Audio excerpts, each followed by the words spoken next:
మానవ జీవితం శాశ్వతం కాదని బ్రతికే కొద్ది రోజులు కేసులు గొడవలు లేకుండా ప్రశాంతంగా జీవించాలని సిద్దిపేట జిల్లా Husnabad court civil judge Sivaranjani అన్నారు. హుస్నాబాద్ కోర్టులో లోక్ అదాలత్ సందర్భంగా కక్షిదారులను ఉద్దేశించి ఆమె మాట్లాడారు. ఆడవారి కంటే మగవాళ్ల కేసులే ఎక్కువగా ఉంటున్నాయని, అందులో డ్రంక్ అండ్ డ్రైవ్, భూతగాథాలు, యాక్సిడెంట్ కేసులు ఎక్కువగా నమోదవుతున్నాయన్నారు.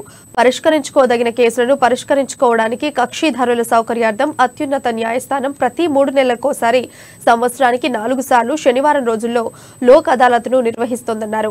రాజీ మార్గమే రాజమార్గమని, ఇరు వర్గాలు కూర్చొని మాట్లాడుకుని తగాదాలను పరిష్కరించుకుంటే అందరూ కలిసిమెలిసి సంతోషంగా జీవించవచ్చునని ఆమె తెలిపారు.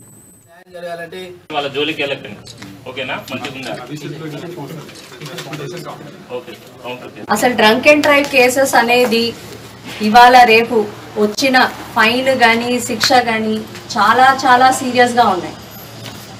ఎందుకు అంటే rate of drunk and drive cases చాలా పెరిగిపోతుంది. అంతేకాకుండా ఎక్సైజ్ కేసెస్ కూడా ఇవాళ రేపు మొన్న ఎలక్షన్స్ డ్యూటీ వాటిలో అది కూడా చాలా ఎక్కువైపోయింది. సప్లై ఆఫ్ డ్రింకింగ్ లిక్కర్ అదంతా కూడా. సో ముఖ్యంగా చెప్పేది ఏంటంటే ఆడవాళ్ళ కన్నా ఎక్కువగా మగవాళ్ళవి ఎక్కువ కేసులు ఎక్కువ అవుతుంది.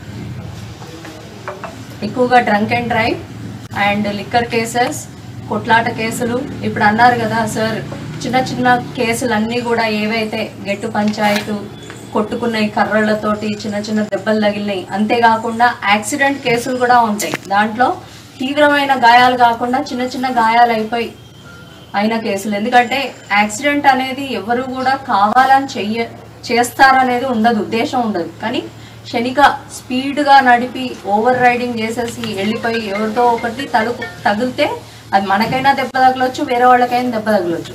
అట్లాంటి కేసులు కూడా అవుతూ ఉంటాయి. ఎందుకంటే ఎవరికైనా నష్టం జరిగినప్పుడు నష్టం జరిగిన వాళ్ళు కోర్టుకు వస్తారు. అలా కేసులు ఒకటి నుండి ఒకటి పెరుగుతూనే ఉంది. ఇక్కడ మెయిన్గా నేను చూసింది ఏంటంటే అన్నీ కూడా గెట్టు పంచాయతీ. ఏదైనా